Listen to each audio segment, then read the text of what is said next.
نحمده ونصلي على رسوله النبي الكريم اعوذ باللہ من الشیطان الرجیم بسم اللہ الرحمن الرحیم رب اشرح لی صدری ویسر لی امری واحلل عقدۃ من لسانی یفقهوا قولی قال اللہ تعالی فی قرآن المجید قل من حرم زینۃ اللہ التی اخرج لعبادہ والطیبات من الرزق قل ہی للذین آمنوا فی الحیاۃ الدنیا خالصۃ یوم القیامہ کذالک نفصل الآیات لقوم یعلمون قل انما حرم ربی الفواحش ما ظہر منها وما بطن والاسم والبغی بغیر الحق وان تشرکوا باللہ ما لم ينزل به سلطانا وان تقولوا علی اللہ ما لا تعلمون ولکل امۃ اجل فاذا جاء اجلهم لا يستأخرون ساعة ولا يستقدمون صدق اللہ العلی العظیم۔ یہ سورہ اعراف کی آیات کریمہ آپ کے سامنے میں نے تلاوت کی ہیں۔ ان آیات کریمہ میں اللہ تعالیٰ انسانوں سے مخاطب ہیں۔ پہلا حکم تو پچھلے جمعے کو گزر گیا جس میں اللہ نے فرمایا یا بنی آدم خذوا زینتکم عند کل مسجد، کہ جب تم مسجد کی طرف آؤ تو زینت اختیار کر کے آؤ، اچھا لباس پہن کے آؤ۔ نیا لباس ضروری نہیں ہے، نیا لباس تو عید پر بھی ضروری نہیں ہے، لیکن صاف ستھرے کپڑے ہوں، کسی کو کراہت نہ آئے، اس لیے حکم دیا گیا کہ جمعے والے دن غسل کر کے آئیں، خوشبو اگر میسر ہو تو وہ لگا لیں، لیکن اہتمام سے آئیں، پتہ چلے نماز کے لیے جا رہے ہیں، فٹیک کے لیے نہیں جا رہے۔ یہ نہیں کہ ایک بڑا بھیڑا سا جوڑا گھر میں لٹکایا ہوا ہے جو کسی اور کام کا نہیں ہے کہ جی نماز کے لیے رکھا ہوا، بھائی نماز کے لیے یہ رکھا ہوا آپ نے۔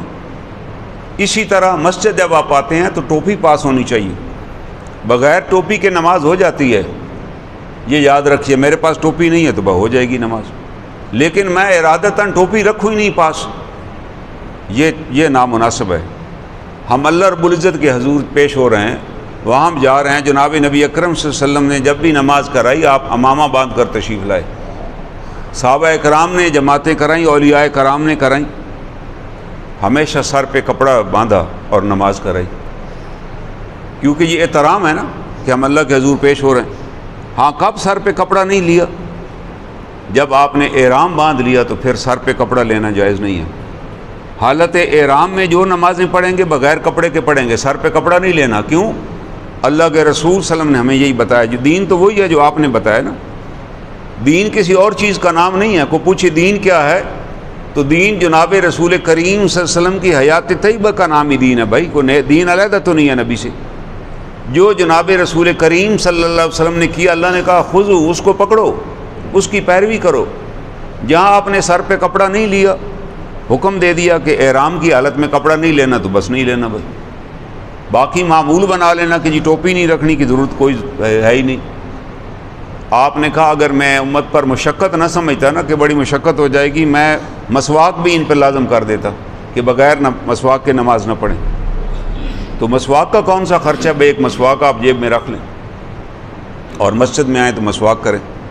آپ گھر بھی جاتے تو مسواک کرتے، کوئی چیز کھانے کی بھی کھاتے تو پھر بھی مسواک کرتے، تاکہ منہ سے کوئی ناگوار بو نہ آئے کسی کے۔ یہ اور آپ نے یہ بھی فرمایا کہ اگر کوئی آدمی پیاز اور لہسن کھائے جس کی بو ہوتی ہے، آپ نے کہا پھر بے شک نماز ایک سائڈ پہ ہو کے پڑھ لے۔ آپ نے کہا اس سے تو فرشتوں کو بھی تکلیف پہنچتی ہے۔ مقصد کیا تھا؟ لوگوں کو تکلیف نہ پہنچے میرے کسی عمل سے۔ تو یہ جو زینت اختیار کرنا ہے یہ شریعت کا تقاضا ہے کہ آپ پتہ چلے کہ آپ اللہ کے حضور مسجد میں اللہ کے حضور نماز کے لیے جا رہے ہیں، کوئی اہتمام آپ نے کیا ہوا ہے۔ یہ نہیں کہ اہتمام ہی کوئی نہیں ہے، وہ بیٹھے ہیں جناب اسی طرح ہی چل پڑے۔ اور ساتھ اس کے بعد اگلا حکم ہم نے یہ پڑھا وَكُلُوا وَاشْرَبُوا وَلَا تُسْرِفُوا إِنَّهُ لَا يُحِبُّ الْمُسْرِفِينَ، کھاؤ اور پیو مگر اسراف نہ کرو۔ یہ بنیادی بیماری کی مین وجہ یہ ہے کہ ہم اسراف، ہماری آنکھ تو بھر جاتی ہے، آنکھ پیٹ بھر جاتا ہے مگر آنکھ نہیں بھرتی، اور ہر شادی بیاہ کے اوپر ہم اتنا کھاتے نہیں جتنا اجاڑ دیتے ہیں۔ ہمیں اپنے ضمیر بھی ہمیں نہیں ملامت کرتا کہ یار آپ اتنا کیوں ڈال رہے ہیں جو آپ نے کھانا، آپ کو ابھی تک آپ کا نہیں پتہ چلا، آپ کی اتنی عمر ہو گئی ہے کہ کتنا کھا سکتے ہیں۔ یعنی اس سے بڑی جہالت کیا ہے؟ میں کھا ہی نہیں سکتا، پھر بھی بھر کے میں لایا ہوں اور وہاں بیٹھا ہوں، اور پھر مجھے سمجھ نہیں آ رہی میں کیا کروں اس کا۔ یعنی یہ وہ ہرس کی انتہا ہے جو ہماری گھٹی گھٹی میں رچ گئی ہوئی ہے۔ ہم سمجھتے ہیں یہ آخری کھانا ہے زندگی کا، اگر یہ رہ گیا تو پھر پتہ نہیں کیا ہوگا، پھر ضائع کر دیے، چھوڑ دیا وہاں پر، اگلوں نے اٹھا کے کچرے، کوئی انتظام ہی نہیں ہے، وہ کچرے میں انہوں نے پھینک دی، اس کے ذمہ دار ہم ہیں۔ اس کی طرف سے بھی اللہ کی طرف سے سزا آتی ہے۔ جب آپ رزق کا اکرام نہیں کرتے، رزق کو ضائع کرتے ہیں، تو پھر رزق مہنگا ہو جاتا ہے، رزق آپ کے دسترس سے ہی نکل جاتا ہے۔ وہی روٹی ہے جو پچھلے 60 سال سے ہم کھا رہے ہیں، لیکن آج اس روٹی کی قیمت کیا ہو گئی؟ وہی کھانا ہے نا، وجہ کہ ہم نے کبھی کھانے کا اکرام ہی نہیں کیا، کہ ہم اس کا اتنی چیز لیں یار جتنی میری ضرورت ہے، جو میری ضرورت نہیں ہے میں ڈالوں ہی نہیں۔ جب ہم چیزوں کو، رزق کو ضائع کریں گے تو پھر اجتماعی پکڑ آ جاتی ہے اس قوم کے اوپر، اللہ کی طرف سے ناراضگی اجتماعی آتی ہے کہ یار آپ کو کوئی سمجھانے والا نہیں ہے، کوئی ساتھ والا بھی نہیں کہنے والا کہ یار کتنا کیوں ڈال رہے ہو اتنا، آپ کیا آپ کھا سکتے ہیں یہ جو ڈال کے لے جا رہے ہیں؟ اور اگر کھا بھی رہیں گے تو 10 دن کچھ نہ کھا سکیں گے، بیمار ہو جائیں گے۔ اللہ تعالیٰ فرما رہے ہیں لا یحب المسرفین، حد سے گزرنے والوں کو میں پسند نہیں کرتا۔ اللہ پسند ہی نہیں کرتے۔ ایک تو وہ بندہ ہے جس سے اللہ پسند کرتے ہیں، اللہ کہتے ہیں میں محبت کرتا ہوں اس بندے سے، اللہ بڑے محبت کرنے والے ہیں، لیکن ایک طرف اللہ کہتے ہیں میں اس بندے کو دیکھنا ہی نہیں چاہتا جو اپنی ضرورت سے زیادہ چیزیں اکٹھی کر رہے ہیں۔ اور یہ عادت ہماری یہاں نہیں ہے، لوگ حج اور عمرے پہ جاتے ہیں، آپ ان سے پوچھئے، وہاں کھانا تقسیم ہو رہا ہے مفت، یہ کھا چکے ہوتے ہیں، حالانکہ وہ مستحق لوگوں کے لیے، چلیں وہ تقسیم کر رہے ہیں آپ لے لیں، لیکن وہاں بھی لائن لگا کے کھڑے ہوئے اور لے کے تو تھیلے بھر کے لے جا رہے ہیں، اور سر پہ بھی رکھے ہوئے ہیں، اور رستے میں عرفات جا رہے ہیں، بھی کھا تو سکتے نہیں وہاں پر، کتنا کھا لیں گے، پھر وہ کھانا وہیں پھینک دیتے۔ بھائی لیتے وقت آپ کو خیال کر لینا چاہیے تھا، نہ لیتے، یا کسی مستحق کو ہی دے دیتے، اس کی تو عادت ہی نہیں ڈالی ہم نے نا۔ عادت ہے کہ میں کتنا اکٹھا کر سکتا ہوں، آئے حج پہ ہوئے ہیں، آئے عمرے پہ ہوئے ہیں، لیکن آداب نہیں پتہ کہ کیا کرنا ہے یار، کہ دوسروں کا وہ رزق میں کسی کا اٹھا کے لے جا رہا ہوں، اس کو بھی نہیں ملا جس کے لیے انہوں نے بھیجا تھا۔ جس بندے نے وہاں 1000 بندوں کے لیے دوپہر کا کھانے کا لنچ باکس بنوائے تھے بانٹوں گا، ان کو تو نہ ملا نا، وہ تو ہم جو ہٹے کٹے گئے ہوئے تھے، ہم نے 10 ڈبے اٹھا لیے بغیر سوچے سمجھے کہ کھا بھی نہیں ہم تو سکتے۔ اللہ تعالیٰ ایسے بندے سے کیسے محبت کر سکتا ہے؟ اللہ کہہ رہے ہیں میں ایسے بندے کو پسند ہی نہیں کر سکتا جس کی یہ حرکتیں ہوں، جو یہ کرے کہ دوسروں کے رزق پہ نظر جمائے بیٹھا کہ یہ میرے ہاتھ میں کیسے آ جائے، جبکہ استعمال ہی نہیں کر سکتے۔ یار آپ کتنی روٹی کھا سکتے ہیں، کتنی چیزیں کھا لیں گے آپ، اور اگر ایک حد سے ایک نہ والا بھی زیادہ کھا لیں گے، پھر اگلے 15 دن شاید نہ کھا سکیں کچھ بھی۔ ڈاکٹر کہہ لے گا نہیں جی ابھی 15 دن تو آپ کچھ نہ کھائیں، آپ کا تو معدہ بھی جواب دے چکا ہے۔ تو انہی آیت کریمہ میں اللہ تعالیٰ اگلی آیت میں بتاتے ہیں کل من حرم زینت اللہ التی اخرج لعبادہ والطیبات من الرزق، کس نے زینت کی چیزیں تم پر حرام کی ہیں جو اللہ نے تمہارے لیے زمین سے پیدا کی ہیں، اور پاکیزہ چیزیں کس نے حرام؟ کچھ لوگ ایسے ہوتے ہیں ان کو ویسے ہی دین کا ایک، پنجابی میں کہتے ہیں دین کا ہیضہ ہو جاتا ہے ان کو، کہ جو بڑے اپنے آپ کو دیندار سمجھتے ہیں، کہ او جی میں فلاں چیز تو کھاتا ہی نہیں ہوں، بزرگوں نے منع کیا ہوا جی، بھائی کیوں منع کیا ہوا یار؟ اللہ کی دی ہوئی چیزیں آپ کھائیں۔ کسی کے ہاں جائیں گے وہ بڑچارے اہتمام کریں گے، وہاں کہہ دیں گے جی یہ میں فلاں چیز نہیں کھاتا، بھائی آپ نے نہیں کھانی نہ کھائیے، لیکن یہ اعلان کرنے کی وہاں کوئی اور چیز کھا لیں آپ کسی کے ہاں جائیں وہ اہتمام کرے آپ کے لیے، اور وہاں یا تو آپ پہلے جانے سے پہلے ہی بتا دیں کہ بھائی میں یہ فلاں چیز نہیں کھاتا، میرے لیے نہ بنائیے گا، اگر آپ کو خصوصی طور پہ بلایا گیا، وگرنہ جو چیز آئی ہے آپ بس چکھ لیں تھوڑا سا تاکہ اس کا بھی دل رہ جائے۔ ایک صاحب تھے، انہوں نے کہا جی میں نے زندگی میں قسم کھا لی تھی کہ گوشت نہیں کھاؤں گا، پتہ نہیں کیا وجہ بنی، پھر آج تک میں نے نہیں کھایا۔ آپ کو بے شمار لوگ مل جائیں گے کہ میں نے فلاں جی قسم کھا لی ہے، یہ جو فارمی مرغی ہے میں نہیں کھاؤں گا۔ اب کسی کے ہاں گئے، اس نے وہی مرغی تو یہی پک دی ہے نا کہ میں تو یہ نہیں کھاؤں، اب وہ بندہ پریشان ہے کہ یار میں اس کو کیا کھلاؤں۔ بھائی اب آ گئے ہیں اور ساری دنیا ہی کھا رہی ہے نا، آپ بھی تھوڑا سا ڈال لیں تاکہ آپ یہ تو تاثر نہ دیں نا کہ آپ اتنے تقوی والے ہیں کہ جی وہ کھاتے ہی نہیں۔ یہ کس نے آپ کو کہہ دیا جو اللہ نے رزق پیدا کیا ہے کہ اپنے اوپر آپ پابندی لگا لیں۔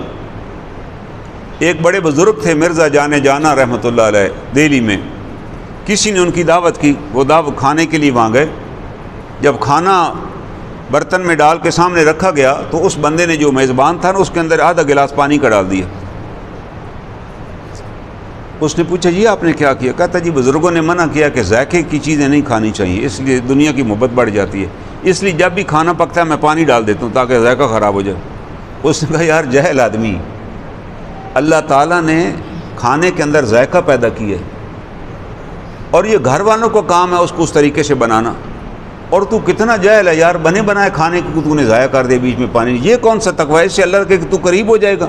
کہتا ہاں جی خواہشات پہ قابو پا لیا جائے نا، جو خواہش ہے اس کو چھوڑ دیں تو اللہ کا تقرب ہے۔ اس نے کہا تم پرلے درجے کے جاہل ہو، تم اس نعمت کو کھاؤ اور اللہ کا شکر ادا کرو، اللہ تمہیں ویسے ہی اپنے قریب کر لیں گے کہ میرے بندے نے میری نعمت کا شکر ادا کیا۔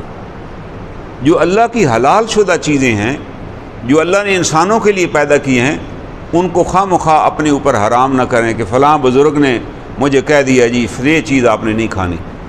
ہمارے ہاں کئی 2 نمبر بزرگ ہوتے ہیں، وہ کہہ دیتے ہیں، ایک ہمارے حکمران تھے ان کو انہوں نے کہہ دیا جی آپ نے کسی کے جنازے میں نہیں شریک ہونا، ورنہ وہ جنازے کے اثرات وہ کسی کا جنازہ ہی اٹینڈ نہیں کرتے۔ بندہ پوچھے اس جہل سے یار تو نے بھی اپنے وقت پہ مرنا ہے اور پہلے بھی اپنے وقت پہ مر چکے ہیں، کبھی نہیں سنا کو بندہ جنازے پہ گیا اور آ کر فوت ہی ہو گیا، ہو ہی نہیں سکتا بھائی۔ لیکن اس نے پلے باندھ لیا کہ بھائی نہیں میں نے کسی جنازے پہ نہیں شریک ہونا، مجھے بزرگ ایک نے بتایا ہوئے۔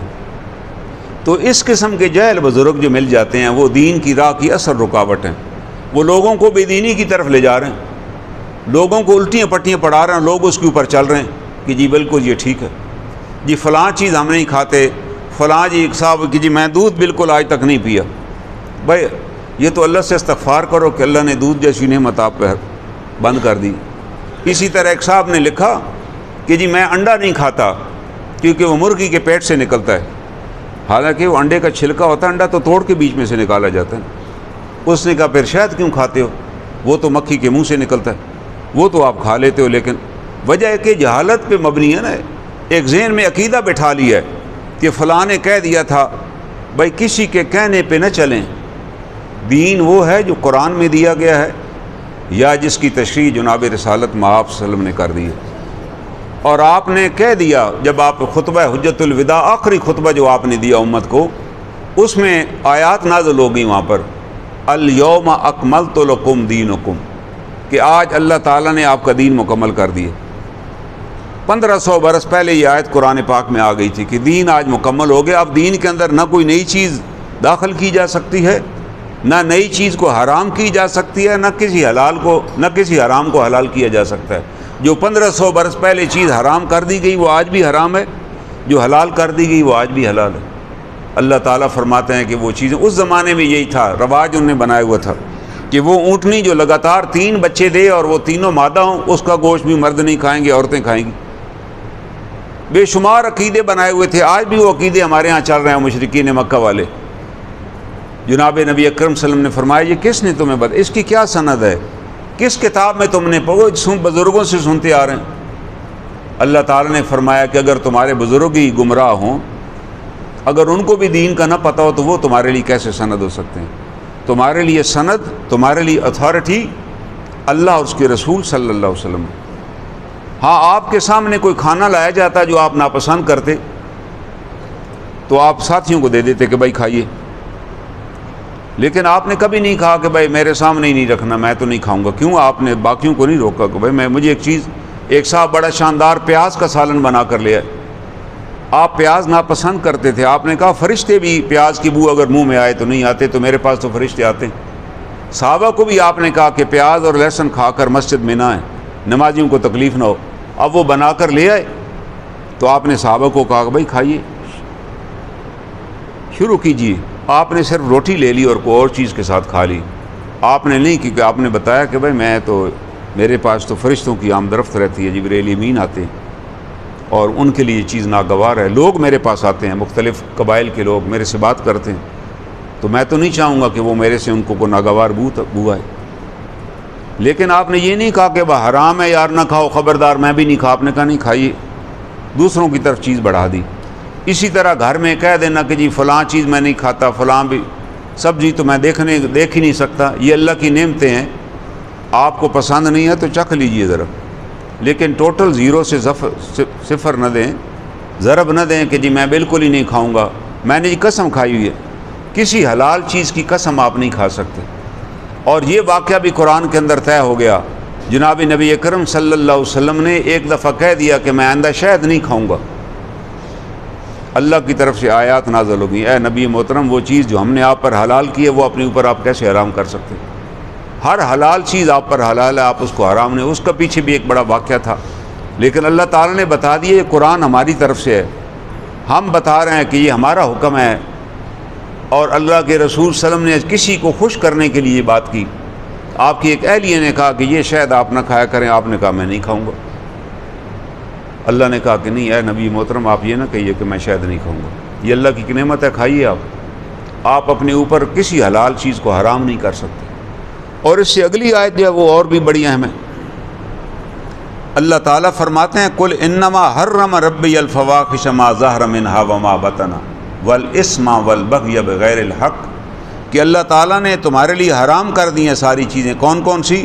الفواحش، تمام فوش باتیں، جو فوش اور واہیات باتیں ہیں اللہ نے حرام کر دی ہیں، کسی مومن کو زیب نہیں ہے کہ فوش باتیں کرے، ایسی بے حیائی کی باتیں کرے جو آپ اپنے والد صاحب کے سامنے بھی نہیں کر سکتے، اپنی بہن کے سامنے بھی نہیں کر سکتے، اپنی ماں کے سامنے بھی نہیں کر سکتے، اپنی بیٹی کے سامنے بھی نہیں کر سکتے، وہ کسی اور کے سامنے بھی نہیں کر سکتے۔ یہ نہیں ہے کہ ان کے لیے زبان اور ہے اور ان کے لیے زبان اور ہے، اللہ کیوں؟ آپ کو عادت پڑ جائے گی۔ اگر آپ بے حیائی کی باتیں کریں گے اور گالی گلوچ کو اپنا لیں گے پھر آپ کو عادت پڑ جائے گی، پھر آپ کو تمیز نہیں رہے گی۔ جو گالیاں دینے والے ہوتے ہیں وہ بیٹی اور ماں کے سامنے بھی گالیاں دیتے ہیں، اور ماں اور بیٹی کی گالی دیتے ہیں وہ، کیونکہ ان کے لاشعور پہ اس شیطان کا قبض ہے، زبان پہ گالی چڑھی ہوئی ہے، اس لیے گالی دیے جا رہے ہیں۔ جبکہ اللہ کے رسول صلی اللہ علیہ وسلم نے خبردار کیا کہ جب تم گالی دو گے تو اللہ کی نگاہ سے ہی گر جاؤ گے۔ اللہ نے ہر بندے کو ایک مقام دیا ہوا ہے، ہر بندے کا اللہ رب العزت کے سامنے ایک مقام ہے، اللہ کی مخلوق ہے نا، اللہ نے کہا کہ میں نے اس بندے کو اپنے ہاتھ سے پیدا کیا۔ ہم جناب آدم کی اولاد ہیں اور جناب آدم کو اللہ نے اپنے ہاتھ سے بنایا ہے، اللہ رب العزت نے ہمارا رزق طے کیا ہے، اللہ رب العزت نے ہمیں عزت عطا فرمائی ہے، اللہ رب العزت نے ہماری موت کا وقت مقرر کر دیا ہوا ہے، اللہ تعالیٰ ہمارے اوپر نگاہ رکھے ہوئے ہیں۔ اللہ تعالیٰ کہتے ہیں ان ربک لبالمرصاد، تیرا رب تجھے نگاہ لگائے ہوئے۔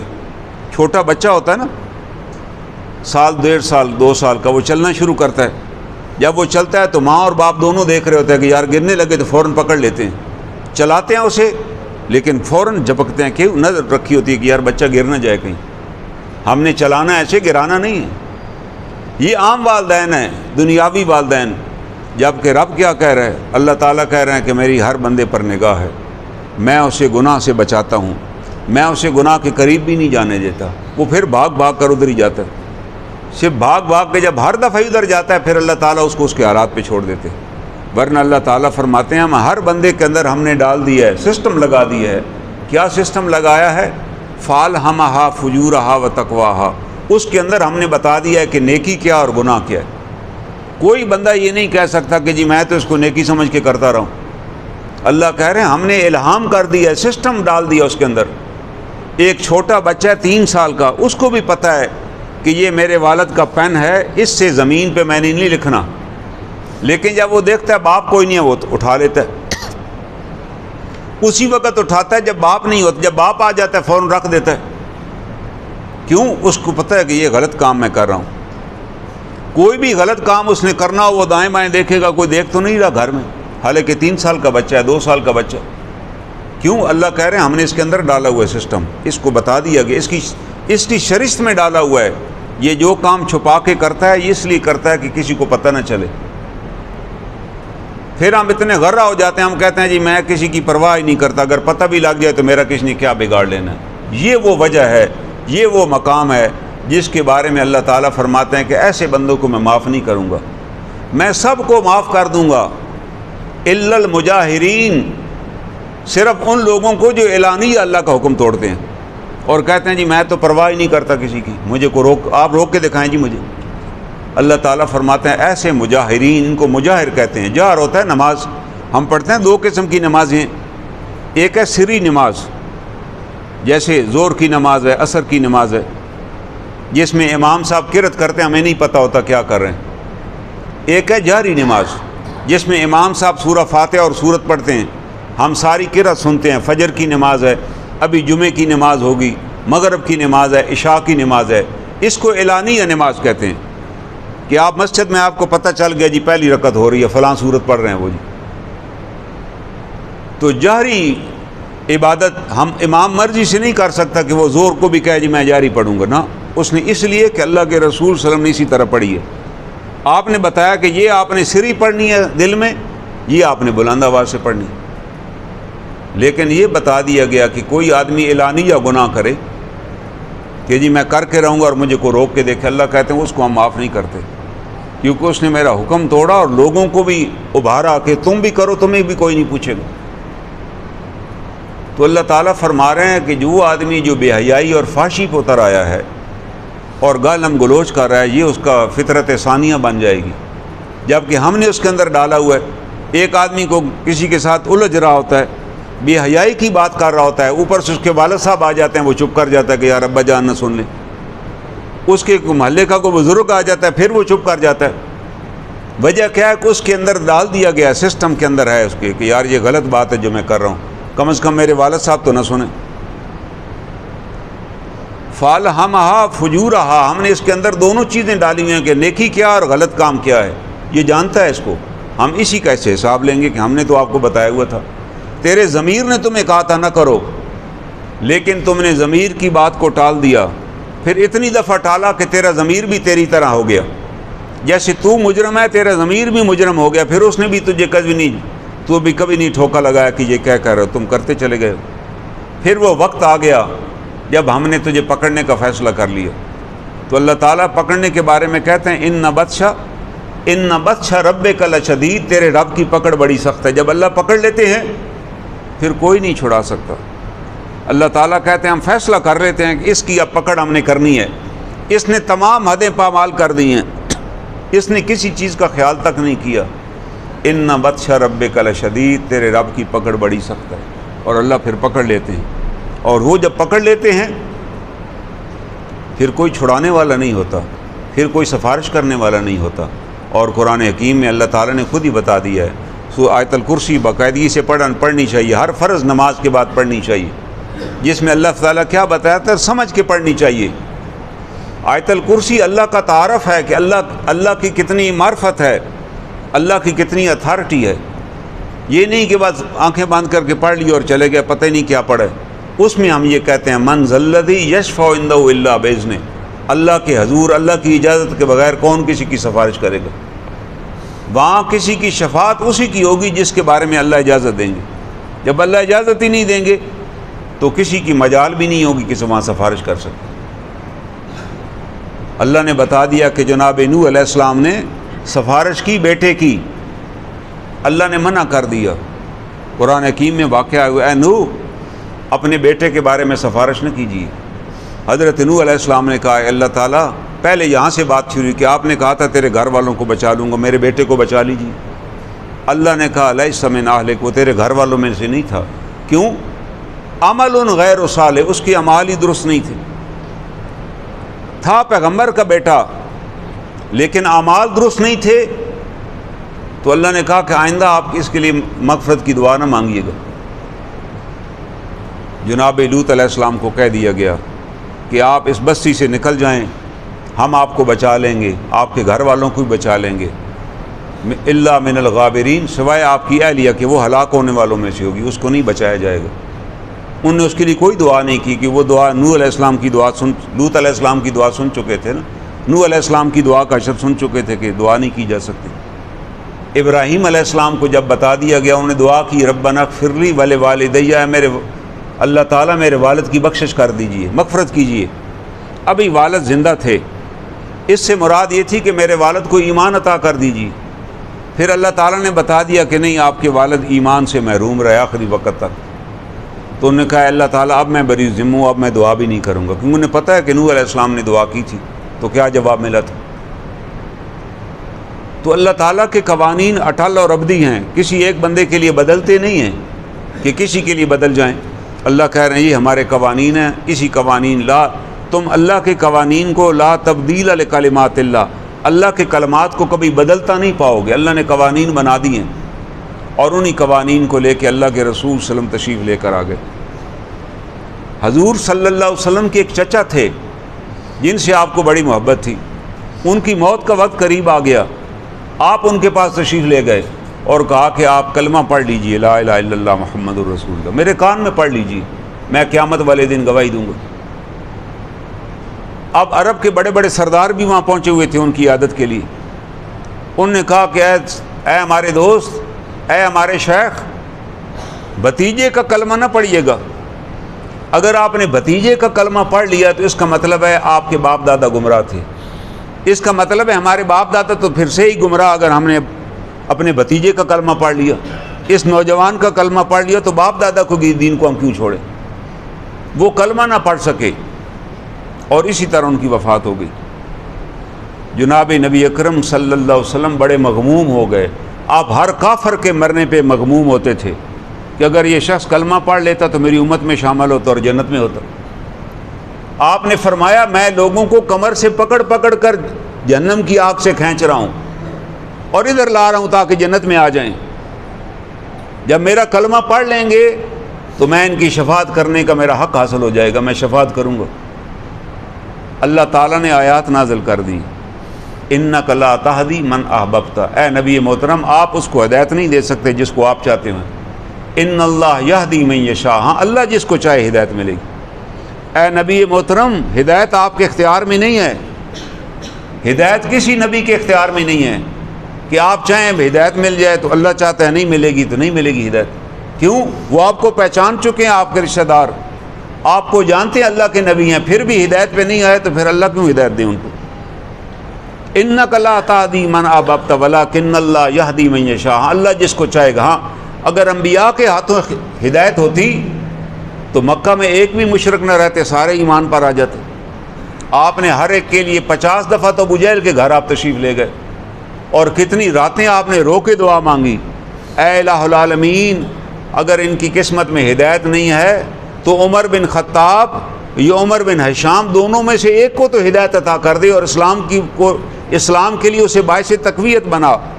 عمر بن خطاب تو وہی حضرت عمر رضی اللہ تعالیٰ عنہ۔ عمر بن ہشام کون تھے؟ یہ ابو جہل تھا، اس کا نام ابو الحکم تھا عرب میں، فیصلے کرنے والوں کا باپ، لوگ اپنے فیصلے کروانے کے لیے آتے تھے، اپنے زمانے کا بڑا دانا شخص سمجھا جاتا تھا۔ ظاہر ہے جس شخص کا نام ہی ابو الحکم ہو، فیصلوں کا باپ اور بڑی اتھارٹی اور بڑا امیر کبیر آدمی ہو، اس نے بھی اللہ کے رسول صلی اللہ علیہ وسلم کو پہچان لیا۔ وہ خود رات کو چھپ کر آتا حرم میں، جب پتہ چلتا کہ آپ تلاوت کر رہے ہیں تو آ کر سنتا، اور لوگ کہتے کہ تم رات تلاوت سننے تم بھی آئے ہوئے تھے؟ کہتا ہاں سننے آئے ہوئے تھا۔ کہتا ہاں میرا دل تو مانتا ہے یہ اللہ کے نبی ہیں، لیکن ان کا تعلق بنو ہاشم سے ہے، جبکہ ہمارا جو قبیلہ ہے بنو ہاشم کی ایک اور شاخ، ہمارا ان کے ساتھ مقابلہ ہے۔ جب بھی حاجی آتے ہیں یہ بھی حاجیوں کی دعوتیں کرتے ہیں، ہم بھی دعوتیں کرتے ہیں، یہ بھی حاجیوں کو پانی پلاتے ہیں، ہم بھی پلاتے ہیں، یہ بھی حاجیوں کو مہمان بناتے ہیں، ہم بھی بناتے ہیں۔ اب یہ اپنا پیغمبر لے کر آ گئے، اب ہم ان کے اگر پیغمبر کی بات مان لیں تو پھر تو ہمارا قبیلہ ہمیشہ کے لیے پیچھے رہ جائے گا۔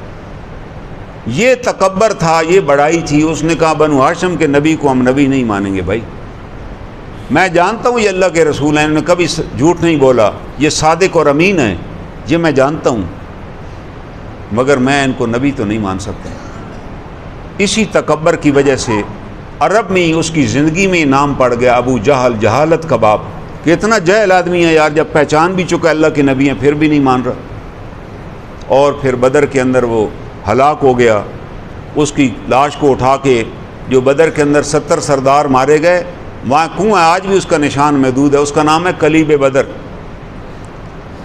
اس کے اندر ہمیں جانے کا وہاں اتفاق ہوا، اس کنویں کے اندر ان کی لاشیں ڈالی گئی۔ جب پھینک دیے گئے تو جناب نبی اکرم صلی اللہ علیہ وسلم اس کنویں پر تشریف لائے اور آپ نے ان کافروں کے سرداروں کے نام لے لے کر کہا، اے ابو جہل، اے عمر بن ہشام، جس چیز سے میں تمہیں ڈراتا تھا تم نے وہ دیکھ لی، جس چیز سے میں تمہیں خبردار کرتا تھا وہ تم نے پا لی۔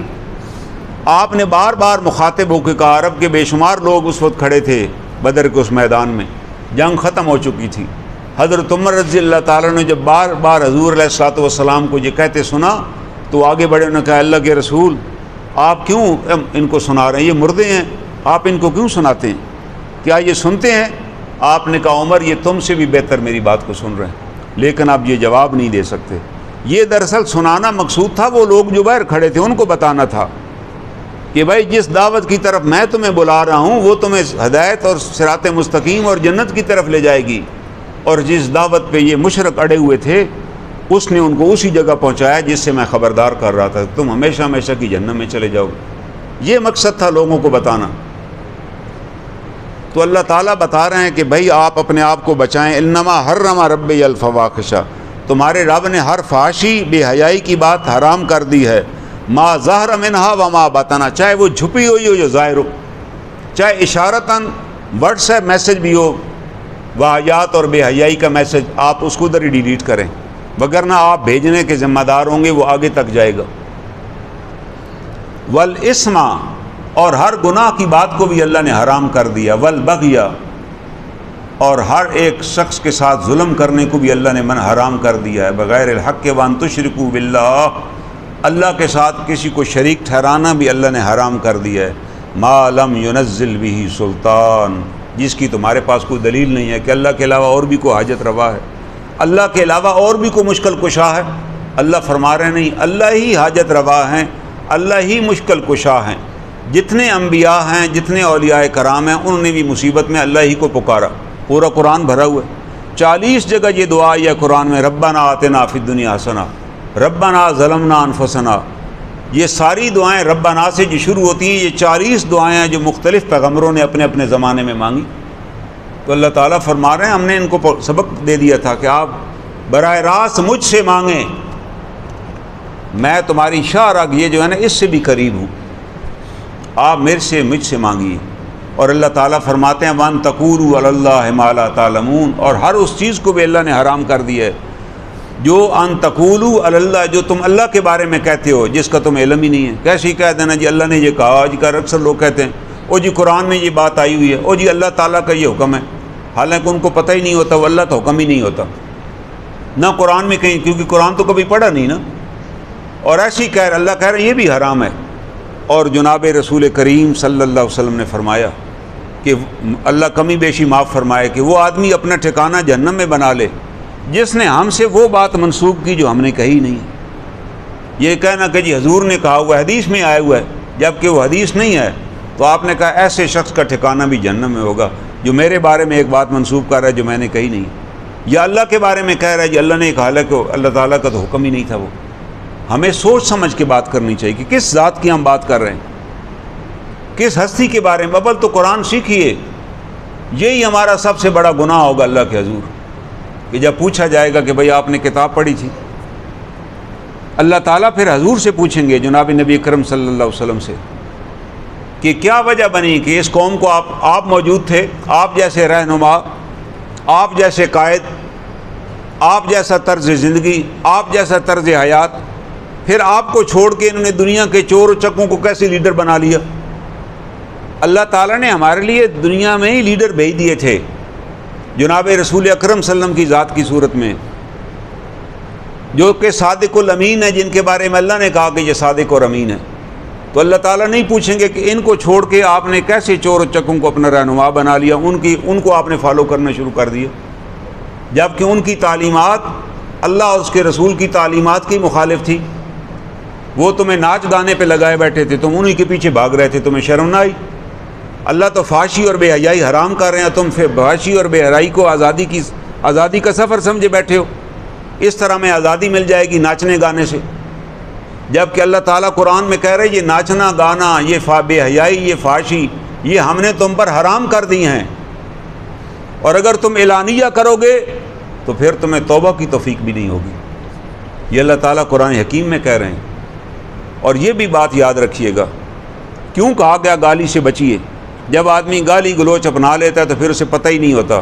ایک ڈاکٹر صاحب نے کتاب لکھی ہے 100 آدمیوں کے بارے میں، وہ کہتے ہیں 100 آدمی میرے ہاتھوں میں مرے، اور انہوں نے لکھا کہ ہر آدمی کس طرح مرا، جس میں ایک بندے کے بارے میں تو وہ لکھتے ہیں جی وہ ہسپتال میں تھا اور وہ رو رہا تھا کہ مجھے بڑا درد ہے، تو میں وہاں گیا، میں نے کہا یار اس کو انجیکشن لگاؤ اس کو، تو انہوں نے کہا جی یہ گالیاں دیتا ہے جو بھی اس کے پاس جاتا ہے۔ اس نے کہا کوئی بات نہیں ہے، یہ تو بیچارہ مریض ہے نا، اس کی گالی کا کہ مجھے دو۔ کہتے ہیں میں نے اسے انجیکشن لگایا تو اس نے بھی مجھے ماں اور بہن کی گالیاں دی، لیکن یہ آخری گالی تھی، اس کے بعد وہ مر گئے۔ اب آپ بتائیے، جناب رسول کریم صلی اللہ علیہ وسلم نے فرمایا کہ جس طرح تم زندگی گزارو گے اسی طرح مرو گے، اور جس طرح مرو گے اسی طرح اٹھائے جاؤ گے۔ اب میدان حشر میں تو یہ گالیاں دیتا ہوا اٹھے گا نا، اس کی زبان پہ تو نہیں ہوگا الحمدللہ الذی، اللہ تعالیٰ تیرا شکر ہے آج تو نے یہ سفر ہے جو میرا آخرت کا آج مجھے پہنچا دیا اپنے منزل پہ۔ اس کے منہ سے جو نہیں نکلے گا، اس نے تو زندگی میں گالیاں دی تھی نا، گالیاں دیتا ہوا فوت ہو گیا۔ اور اگر یہ فحاشی اور بے حیائی کی ویڈیوز میرے موبائل میں ہیں اور میں آج مر جاؤں تو میرے بچے میرے موبائل کھولیں گے، میرے گھر والے بھی کھولیں گے، اور وہ کہیں گے یار ہمارے والد صاحب ماشاءاللہ کیا کلیکشن لیے پھرتے ہیں یار۔ وہ شرم کے مارے بھی کسی کو نہیں دکھا سکیں گے، اور ساری زندگی سوچتے رہیں گے کہ یار ہمارے باپ کا ہمارے سامنے کیا امیج تھا، ہم کیا سمجھتے تھے اپنے باپ کو، لیکن اصل تو اس کی یہ تھی۔ اور یہ اللہ اس اصل کو ظاہر کرتے ہیں، یاد رکھیے گا۔ یہ بات آپ کے بچوں تک نہیں رہے گی، یہ بات پورے مجمع کے پاس جائے گی۔ جناب رسول مبین صلی اللہ علیہ وسلم اس سے بھی خبردار کی، آپ نے کہا یاد رکھو انسان کا جو بھی عمل ہوتا ہے چھپا ہوا ہو یا ظاہر، ایک وقت آئے گا اللہ تعالیٰ اس کو اس کے اعمال کی چادر اڑا لے گا، ہر آدمی کو اس کے عمل کا پتہ چل جائے گا، وہ چھپ نہیں سکے گا۔ پھر آپ نے مثال دی جیسے کسی آدمی کو کالی چادر پہنا کے مجمع میں کھڑا کر دیا جائے کہ یہ وہ کالی چادر والے کو دیکھو، تو انسان کا جو اندر ہے اسی طرح اللہ ظاہر کر دیتے ہیں، دنیا کے اندر ظاہر کر دیتے ہیں۔